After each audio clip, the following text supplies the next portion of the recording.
გამარჯობა მეგობრებო, დაგიბრუნდით ახალი ეპიზოდით.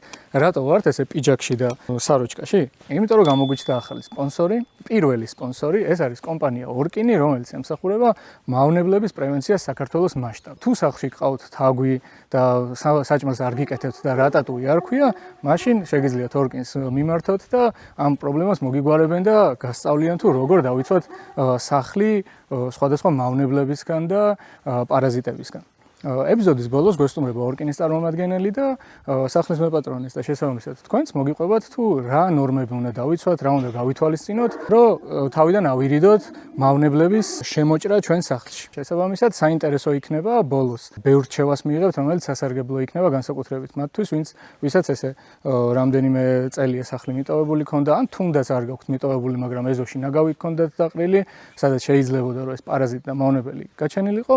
მოკლედ თქვენთვის ძალიან საინტერესო რჩევები და დარიგებები ექნება ორკინის წარმომადგენელს. საკმაოდ რთული სამუშაოა, განსაკუთრებით კიბის ნაწილი, შესაბამისად, აბა ჩვენ ვიცით. კაი, ახლა გავიხდი ამ ნათხოვარ პიჯაკს, არ გავუფუჭოთ კოშას და შევუდგებით საქმეს. კიდევ გამარჯობთ. აბა როგორ ხართ? ხო, პატარა ისტორია გითხარით, მოკლედ ამ სახლის შესახებ, რამდენი ხანია ასეთ მდგომარეობაშია, რას უპირებთ მომავალში და ასე შემდეგ. ეს იყო ჩვენი სახლი, სადაც ყველაზე ბედნიერი ესეთი ოჯახური მოგონებები გვაქვს ხო ამ სახლთან დაკავშირებული. მე ისე მოხდა, რომ თითქმის 20 წელი ვიყავით ასე სხვადასხვა ქვეყანაში ვიცხოვრეთ და ეს სახლი დაგვრჩა ესე მიტოვებული. ახლა დავბრუნდით, ყველანი სამშობლოში ვართ და გვინდა რომ დავბრუნდეთ ამ სახლში და მე რამდენად ვთქვი, ამ სახლის გაკეთებას აპირებთ და ამის გადაღებასაც აპირებთ და ეს იქნება მე მგონი შვენიერი სტარტი ამ ყველაფრის დასაწყისად. აი ზუსტად რომ ერთად მედია რომ კაი საქმეს გავაკეთებთ. ძალიან გვიხარია და ძალიან დიდი მადლობა. ესე იგი დავიწყებ ეზოს გასუფთავებით. ეს სარეველად ამოსული ასკილები მოიჭრება, გასუფთავდება აქაურობა, შემდეგ მივადგებით კიბეს, რომელიც მგონია რომ ყველაზე საინტერესო გასუფთავებელი იქნება, იმიტომ რომ ფიზიკურად ასვლაც შეუძლებელია, შესაბამისად ჩამოსვლაც და სულ ეკალშია და ძალიან ისეთი სასიამოვნო საყურებელი უნდა იყოს, როგორ გასუფთავდება. ხო, ერთი რისი თქმაც მინდა, გასაგებია რომ სახლი მიტოვებული იყო, მაგრამ ვიღაცამ გამოიარა და ნიჟარა გადმოაგდო ეზოში. აი, რა ქვია მაგას, თქვენ დაწერეთ კომენტარებში. ეხლა შეუდგებით საქმეს, ესენი რომ მოიჭრება უცბად გასუფთავდება იდეაში აქაურობა და ხო მე სახლის უკანაც არის დიდი ხეარი წაქცეული და იმის გასუფთავებაც მინდა. ასე რომ ნახოთ როგორი გამოგვივა. გამოიწერეთ არხი, დაალაიქეთ ვიდეო, დააკომენტარეთ, კარგი კომენტარები, რამდენიმე ცუდი კომენტარი რო არის ხოლმე, მაგას ყველას პასუხობ, მაგრამ მე იჭრება ეგ და ვიდეოში ვერ ხვდება ხოლმე. ასე რომ არ გიგოლოთ რომ პასუხოთ რჩევით. აი, შეგვიძლია დავიწყოთ. გამოიწერეთ არხი.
სადგდია შპრიცი, ფეხი ვერ დავალ.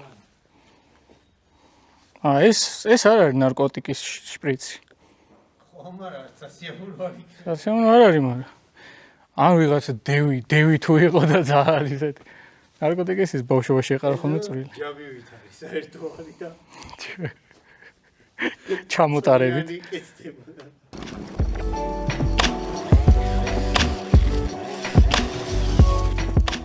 ლევანის ნაჩუქარი ძვირიანი მაჩეტე. უცნაურად გადაწყდა. ესე.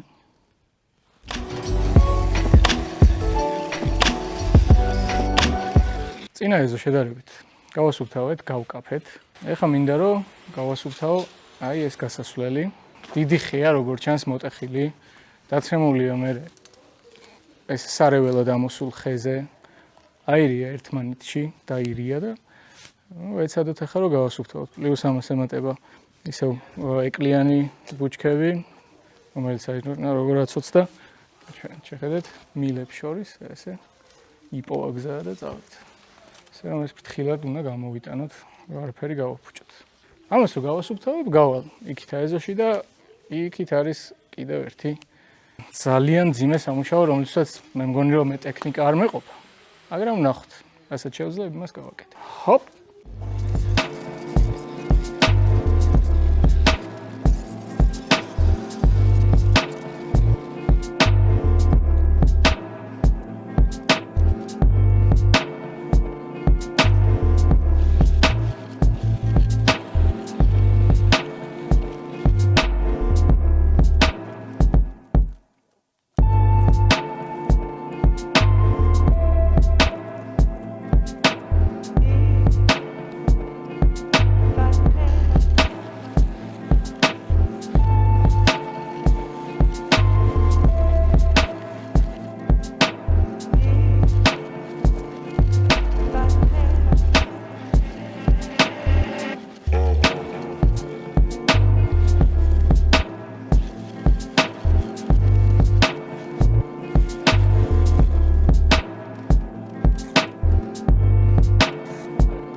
ხანი ახლა წავიხემსებთ.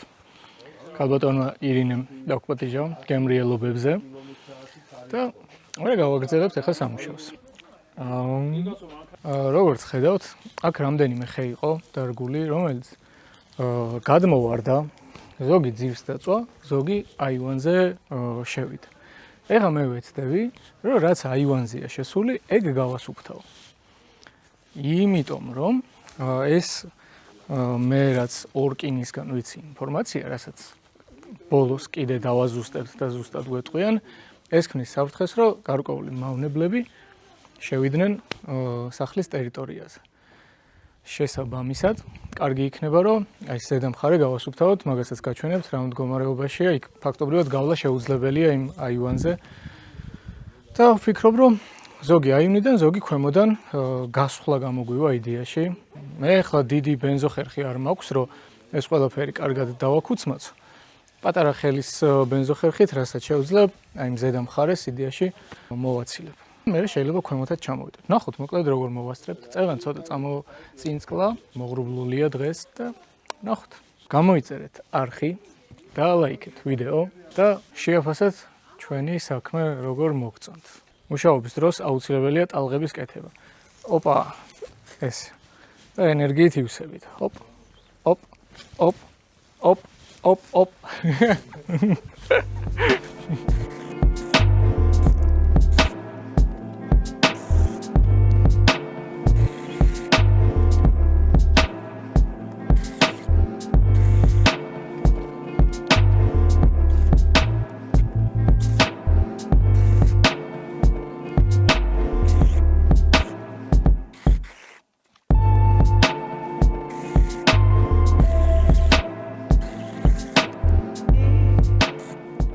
ესე იგი, გადავწყვიტე, რომ ეს ნაწილიც მოვაშორო სახლს, ვინაიდან იდეაში ესეც საფრთხის შემცველი არის, ეს სახლთან ახლოს.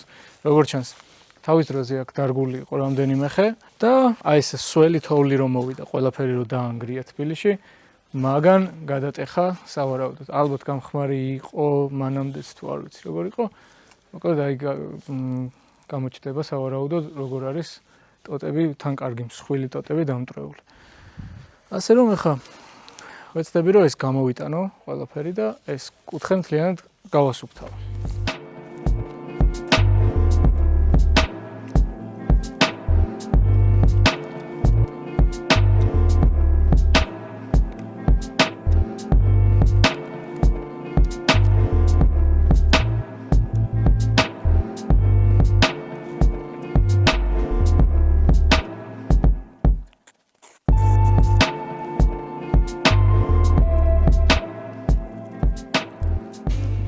აი, მეგობრებო, გაიგეს რომ სპონსორი გამომიჩნდა და ხიგალი. შანგალზე ვარ. ძმო, მოდით და გააკეთეთ რაღაცა. ეს ხუმრობით, რა თქმა უნდა, ჩემზე კარგი მეგობრები არ ყავს, მგონი არავის. ხელს არ ვაკიდებინებ ხა აქ, თორე დგანანი იქ და განიცდიან, რომ ესე მარტო გიწევს მუშაობა, მაგრამ ეგ არის.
ესე იგი, მეგობრებო, როგორც დაგპირდით, გვესტუმრა ორკინის წარმომადგენელი.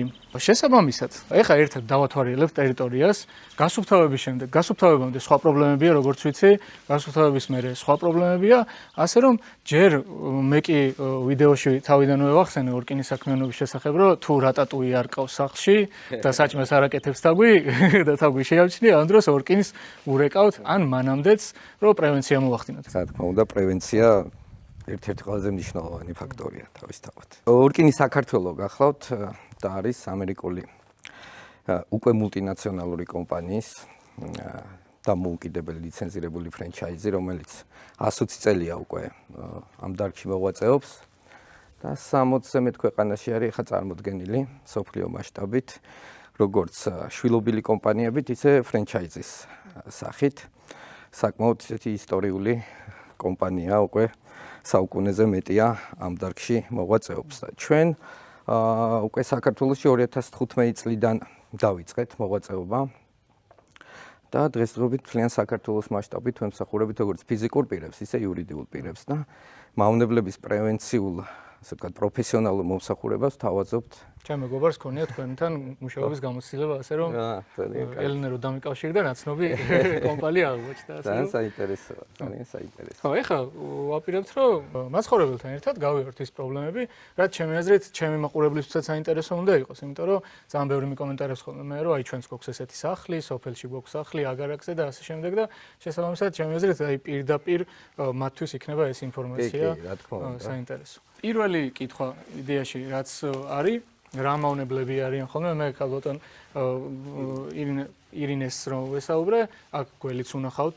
თაგვიც მორიელი მოაყოლა ერთხელ იმას რა ქვია ქვიშას თურმე სატვირთონ კიდრეები იყვნენ ჭელები ბზიკები ისინი იცისო კიდე ხვლიკები რო არის ფეხების გარეშე ხო ხვლიკები გველ ხო კი რა უნებელი არის მე როგორც ვიცი პირიქით კი აქ გავარვარდებოდა ხოლმე დარბოდნენ ხვლიკები და კიდე კალიები ყავდა და ოპოზიტი მე ნუ გველი მახსოვს ბავშვობაში რომ აი მე გველია სახში და ხო თასახში ანუ ეხლა ტერიტორია ხა ეზოს რასაც უყურებთ, ანუ იდეალური გარემოა მავნებლისთვის, ასე ვთქვათ, საცხოვრებლად, საბუდარისთვის, ასე ვთქვათ, გაჩენა გამრავლებისთვის.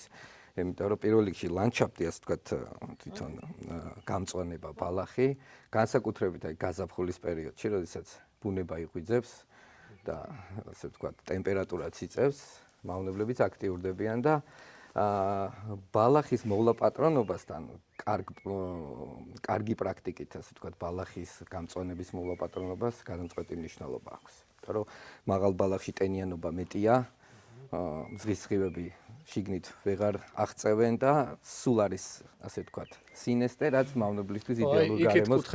იქით კუთხეში იყო, აი თუ გინდა გავიდეთ ნახოთ. ხეები წააქცია როგორც ჩანს, თოვლი რო იყო ეს, სველი თოვლი რომ მოვიდა ცნობილი. ხეები წააქცია და ფოთლები და ისინი აი აქ იყო დაგროვებული. ხე წეგან გავასუფთავეთ ვიდეოში კი ნახავთ როგორი იყო. ესე იყო მიფარებული და ეგ თქვი რომ მეთქი აი ნესტის ამბავში ჯობია მეთქი რომ ეს ყველაფერი მოვაშოროთ. კი და ეს ესეთი გარემო აი ნახეთ შიგნით სუსველია ნიადაგი ხედავთ და აი როგორც ადამიანს სჭირდება საკვები, წყალი, თავშესაფარი, უსაფრთხო გარემო, ისე არიან მავნებლებიც თავისთავად. როდესაც ეზოს ტერიტორიას უვლით ისინი ავტომატურად ბიოლოგიურად იწყებენ ტერიტორიის ასე ვთქვათ დატოვებას, მაგრამ აუცილებლად უნდა ვიფიქროთ იმაზე, რომ შეიძლება ისინი სახლში აღმოჩნდნენ ამ დროს. და თვითონ შენობა ხო აქამდე თუ ისინი შეგუებულები იყვნენ, რომ აი ესე მიტოვებული არის და აი საცხოვრებელი სივრცე მოიწყეს, ეხა ეს რო დაურღვიეთ, ეხა ეცდებიან რომ სადღაც გაიქცეს. სადღაც გაიქცენ და კითხვა საწავლეთ, ალბათ მეზობელთა რომელმაც არ დაალაგა. ვისაც დემეთ ჯერ არ მისვლათ ასე მაგი. აქტიურად აქ ეხლა რაც მოხდა ისე რომ იმდენი ხანი იყო ეს ტერიტორია ასე ვთქვათ მოულე მდგომარეობაში, რომ მათ მუდმივი საცხოვრებელი ჰქონდათ და ეხლა ადამიანი შემოიჭრა მათ გარემოში, ესე გამოვიდა, დაურღვიეთ ასე ვთქვათ ის კომფორტული გარემო, სიმყუდროვე და ისინი აუცილებლად ეცდებიან, რომ სხვადასხვა ადგილას გადაინაცვლონ და ერთ-ერთი არის, რა თქმა უნდა, საცხოვრებელი სახლი, სადაც სხვადასხვა კუთხით უკვე ხვდებიან შიგნით და შეიძლება შიგნით დაიწყოს მერე სხვადასხვა კატეგორიის, სხვადასხვა სახის მავნებელმა ცხოვრება, დაბუდება, გამრავლება და ასე შემდეგ. სახლში რო არ შევიდნენ, რა უნდა გავაკეთოთ? კი ბატონო, აი ეტაპობრივად რომ მივყვეთ, აი პირველ რიგში გარე ტერიტორიის მოლაპატრონება ერთ-ერთი ყველაზე მთავარი ფაქტორი, როგორც გითხარით. გასათვალისწინებელი არის თვითონ გამწვანების აი ესეთ მდგომარეობაში ეს კარგია ეხლა რომ ასე ვთქვათ გადაჭრილია. რეკომენდირებულია რომ შენობიდან 1 მეტრის მოშორებით არ იყოს ასე ვთქვათ ტოტები დაახლოებით 1 მეტრიანი დაშორება მაინც იყოს შენობიდან თვითონ ხის ტოტზე, იმიტომ რომ ისინი ვთქვათ იყენებენ მეგრე ხის ტოტებს სახლებში გადასასვლელად, შეიძლება მღრღნელიც გადავიდეს. ჰქონდათ გაკეთებული ხიდებიც ეს ისინი და მოუჭერთ. ასევე ფანჯრის გარშემო ღიობები, ბზარები, ნაპრალები, იატაკსა და კარებს შორის სივრცეები დაახლოებით 1 სანტიმეტრი საკმარისია მღრღნელისთვის, რომ ღიობში შევიდეს. და რომ თურმე შეძრნენ სახლში. და 1 მილიმეტრი ღიობი უკვე სხვადასხვა მწერებისთვისაც შესაძლებელია რომ გამოყენებული იქნეს რომ შენობაში მოხდეს. ამიტომ ეზოს მოლაპატრონობა, ნარჩენების გატანა, სამშენებლო მასალების გატანა, რაც ასე ვთქვათ ბუნებრივ ბარიერს ქმნის მავნებლის არასასურველი გარემოსთვის და ასევე შენობა ნაგებობის ბზარების, ნაპრალების, ხვრელების ამოვსება, დახურვა, რომ ასე ვთქვათ ვერ მოახდინონ ამ ბზარების საშუალებით შემოდინება. ჩვენ გვაქვს აქ სხვენიც. ხო, სხვენიც ერთ-ერთი ასე ვთქვათ თავშესაფარია. სხვენში რა შეიძლება? სხვენში შეიძლება იყოს მღრღნელი, შეიძლება იყოს გარეული ცხოველებიც, სინდიოფალა, დიახ, მსგავსი მღრღნელის სახეობები. სხვადასხვა დარგში არსებობს 4 ძირითადი მიმართულება, ეს არის ბიოლოგიური კონტროლი, არის ქცევითი კონტროლი, არის მექანიკური კონტროლი და ქიმიური კონტროლი. თუ კატა გვყავს ცხოველი, შესაბამისად ის უკვე მღრღნელის ალბათობა თავისთავად ნაკლებია. და აი მეც სახლში მყავენ კატები, რომლებიც სადარაჯოზე დგანან. მაგრამ ახლა კატები თაგვებს ერჩიან, სხვა რაღაცებს არ ერჩიან. აი რო შევწამლო ტერიტორია. დიახ. ჩემით ხო შეიძლება ეს კატები დავაზიანო. აი ორკინის გამოცდილებაში როგორ არის? ანუ ეს პრაქტიკა როგორ არის? აი პრაქტიკა ესეთია, ჩვენ ყოველთვის ურჩევთ მომხმარებელს, რომ როდესაც ასე ვთქვათ ქიმიურ კონტროლზე მიდის საუბარი, განსაკუთრებით ყოველთვის ან კონსულტაცია გაიარონ პროფესიონალთან, ან პროფესიონალი ჩართონ, იმიტომ რომ ქიმიური კონტროლის განხორციელება შეიძლება სხვადასხვა ზიანი მიაყენოს თუნდაც გამწვანებას, ცხოველს, შინაურ ცხოველებს, ბავშვებს და ასე შემდეგ. ამიტომ აქ ძალიან მნიშვნელოვანია უსაფრთხოების ნორმების გათვალისწინება და აი პროფესიონალმა ზუსტად იცის, რომ ისე მოახდინოს ამ სამუშაოების განხორციელება, რომ მას ზიანი არ მიაყენოს არც ეკოსისტემას, არც ადამიანს, არც შინაურ ცხოველს და ასე შემდეგ. დეგამიგია ის ხმებს რო უშვებენ. კი, ულტრა ბგერითი საშუალებები, ესეთი საშუალებები არსებობს, თუმცა მეცნიერულად დადასტურდა, რომ ის არ არის, ასე ვთქვათ, ეფექტური, იმიტომ რომ ძალიან მალე ეჩვევა მავნებელი მის, ასე ვთქვათ, ხმას და ის აღარ წარმოადგენს მისთვის ბარიერს. ამიტომ ქიმიური მას რო დაუბრუნდეთ. ეხა ეზო რო შევწამოთ. დიახ. აქ გვაქვს ჭა, ანუ ეს დაილექება თუ გაიწმინდება სანამ ჭის ყლამდე ჩა. კარგი კითხვა. აი აქაც მნიშვნელოვანია თუ რა პრეპარატს ვიყენებთ, რა ქიმიურ ნივთიერებას ვიყენებთ და რა არის სამიზნე მავნებელი. ანუ ეს დაახლოებით ეს დარგი გავს ექიმის და პაციენტის ურთიერთობას, რომ როდესაც ასე ვთქვათ პაციენტი მიდის ექიმს და ჯერ მას დიაგნოზი უნდა დაუსვათ და შემდეგ ასე ვთქვათ დაუნიშნოთ მკურნალობა. აქაც ზუსტად ესე არის, რომ თუ ვიცით რა მავნებელზე ვაკეთებთ სამუშაოებს, უკვე ზუსტად ვიცით მეთოდიც, ზუსტად ვიცით პროდუქტიც, ქიმიური ნივთიერებაც რაც უნდა გამოვიყენოთ. არსებობს პროდუქტები, რომელიც ნალექის ეფექტს ტოვებს გარკვეული კვირების განმავლობაში. და არსებობს პროდუქტები, რომელიც დამუშავებიდან და გაშრობის მერე საერთოდ ნალექს არ ტოვებს, ხო? ამიტომ ამის კომბინაცია მნიშვნელოვანია, რომ სწორად იყოს გამოყენებული.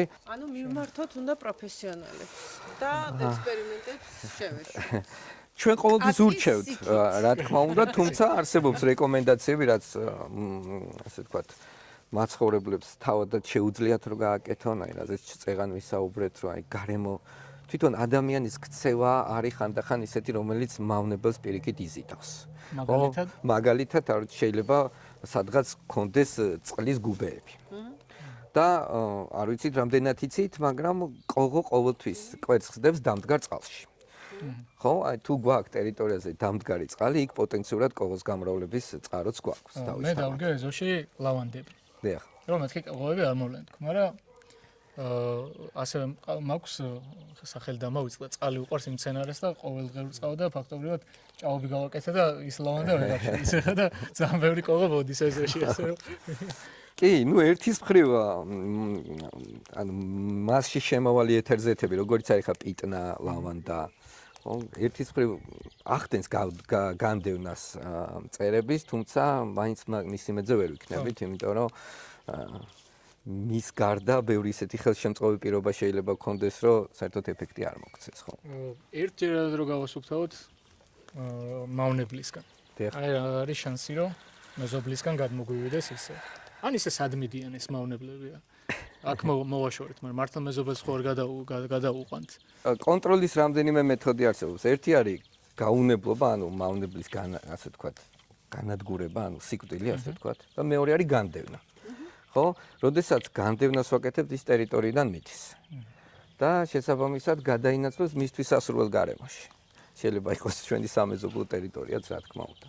ეს უკვე იმათი პასუხისმგებლობა. ხო, ეს უკვე რა თქმა უნდა, იმათი პასუხისმგებლობა, მაგრამ თქვენი კითხვა რაც იყო, ერთჯერად ის შემთხვევაში, ერთჯერადი მომსახურება მოგცემთ ძალიან მოკლევადიან ეფექტს და ჩვენ არასდროს არ ურჩევთ ხოლმე ერთჯერად მომსახურებას, აი ეს დარგი არის ზუსტად აი როგორც ბალახს ჭირდება პერიოდულად გაკრეჭვა, გატანა, მტვერს გადაწმენდა. ესე არის მავნებლის კონტროლიც, იმიტომ რომ მუდმივად მავნებლისგან ზეწოლა ხდება შენობაზე, ამიტომ ეს არის მუდმივი პროცესი და ჩვენ გვინდა რომ მავნებლისგან უვნებელი გარემო გქონდეს, საცხოვრებელი გარემო, ჯობია რომ მუდმივი კონტროლი ხდებოდეს რაღაც გონივრული სიხშირით და აი ეს არის უკვე ის პრევენციული ღონისძიებები, რასაც ჩვენ ყოველთვის ურჩევთ მოხმარებას. ხო, ესე იგი, რო შევაჯამოთ ჩემი მაყურებლისთვის, ვისაც ესე სახლები აქვს, კერძო სახლები აქვს, რომელიც რაღაც პერიოდის განმავლობაში მიტოვებული იყო, ან სოფელში აქვს სახლები, თავარი არის, რომ გარემო არ შეუქმნათ ისეთი, რომ მავნებელი კომფორტულად გრძნობდეს თავს. ეს არის ერთ-ერთი ფაქტორი ეს არის, თუმცა რაც არ უნდა ჩვენ რეალურად გქონდეს ეზოს მოვლაპატრონობა, შენობა ნაგებობის, ასე ვთქვათ, სტრუქტურული მდგომარეობა, ყოველთვის არის, ასე ვთქვათ, მაინც რისკი საფრთხე, რომ მავნებლის ზეწოლა იყოს. რისკები, რა თქმა უნდა, მცირდება. მაგრამ აქაც გვაქვს ორი მიმართულება. საცხოვრებელი, საკუთარი სახლები, რომელსაც ესეთი ეზო აქვს, გამოწვევები ბევრად მეტი გვაქვს და რომელიც ესეთ გარემოში არის, აქ უკვე გარდა იმ ძირითად მავნებლებს, რაც არის ღვთაგვი, ვირთხა, ტარაკანა, ჭიანჭველა, ბუზი, ბზიკი ტკიპა, რომელიც ეხლა ყველაზე აქტიური არის ეხლა ამ პერიოდში, ემატება უკვე სხვა ქვეწარმავლების აქტივობაც. რას შვებით დავრეკავთ ორკინში, რომ აი მავნებლები გვიტევენ და გვინდა შველა. ამ დროს რას აკეთებს ორკინი? პირველ რიგში ადგილზე მოდის სპეციალისტი, რომელიც დეტალურად ათვალიერებს მთლიან ტერიტორიას, როგორც ეზოს ტერიტორიას, ისე თვითონ შენობა ნაგებობას. კარგ კვლევას აკეთებს, ასე ვთქვათ, თუ რა ჭირდება თვითონ ტერიტორიას მავნებლის კონტროლთან დაკავშირებით. პირველ რიგში ადგენს რა მავნებლის რისკები შეიძლება არსებობდეს, ხელშემწყობი პირობები რა არის და შემდგომში უკვე მაკორექტირებელი მისი ქმედებები რა უნდა განახორციელოს და ამას დეტალურად, ასე ვთქვათ, ვაწვდით დამკვეთს და მათთან ერთად უკვე იგეგმება უკვე ჩვენი ღონისძიებები, რაც პირველ ეტაპზე გულისხმობს, თუ მავნებლის აქტივობა არის პირველ ეტაპზე გულისხმობს რაღაც გარკვეულ პერიოდში მავნებლის გაუნებლობას და შემდგომში უკვე პრევენციულ ღონისძიებების გატარებას, რომ მუდმივად სადარაჯოზე ვიყოთ, ასე ვთქვათ და მუდმივად ვაკონტროლოთ ყველა ის ფაქტორი, რაც მავნებლის გაჩენას და გამრავლებას და აქტივობას უწყობს ხელს. აღმოჩნდა, რომ აუში არის მიცვალებული სინდიო ფალა. ნუ ეს ნიშნავს, რომ ეს სახლი იყო მათთვის საცხოვრებელი. საცხოვრებელი. და ალბათ ოჯახის წევრი შეიძლება რომ ყავდეს. იქ ადგილზე გარდა მაგისა, ბევრი სხვა კვალიც ნახეთ სხვადასხვა ცხოველების. ნახოთ, თუ ისეთი იყო, ცუდი შესახედი არ გაჩვენებთ, მაგრამ რა მხილა. მადლობა მეგობრებო, რომ იყურეთ. გავედით ბოლოში. იცოდეთ, რომ ნებისმიერი სპონსორი, რომელიც ნებისმიერ არხს უჩნდება, არხის გავლით გიყურებთ თქვენ და თქვენი ინტერესის გამო შემოდის სპონსორად არხზე. შესაბამისად, უდიდესი მადლობა თქვენ. უდიდესი მადლობა ორკინს, რომ გადადგა ეს პირველი ნაბიჯი არხის ისტორიაში, პირველი ოფიციალური სპონსორი. და როგორც ეს პირველი სიყვარული არ ავიწყდება ადამიანს, ისე არ დამავიწყდება მეც. ძალიან ბევრი მიკომენტარებს ხოლმე, რომ ეს ძველი სახლები აქვთ, აგარაკები, ესეთი ტიპის სახლები, ვისაც გაქვთ, ყველა შეგიძლიათ დაუკავშირდეთ ორკინს, მიიღოთ სხვადასხვა რჩევები, დარიგებები, რეკომენდაციები და უშუალოდ მათთან შეგიძლიათ მოკლედ კომუნიკაცია რომ გქონდეთ. დღეისათვის სულ ეს იყო. უდიდეს მადლობას გიხდით, უდიდესი მოტივაციაა თქვენი თითეული კომენტარი, რომ არ გავჩერდე, გავაგრძელო და საიდანაც მიყურებთ, მინდა რომ ესე ხარში გაიშალოთ სიამაყით, რომ თქვენი დიდი დამსახურება ესეთი საქმეების გაკეთება. შესაბამისად, უდიდესი მადლობა. გამოიწერეთ არხი, მეგობრებსაც შეგიძლიათ გაუზიაროთ. კომენტარები, როგორც გითხარით, უდიდეს მოტივაციას მაძლევს, შესაბამისად, დამიკომენტარეთ კარგი კომენტარები. მადლობა, რომ მიყურეთ.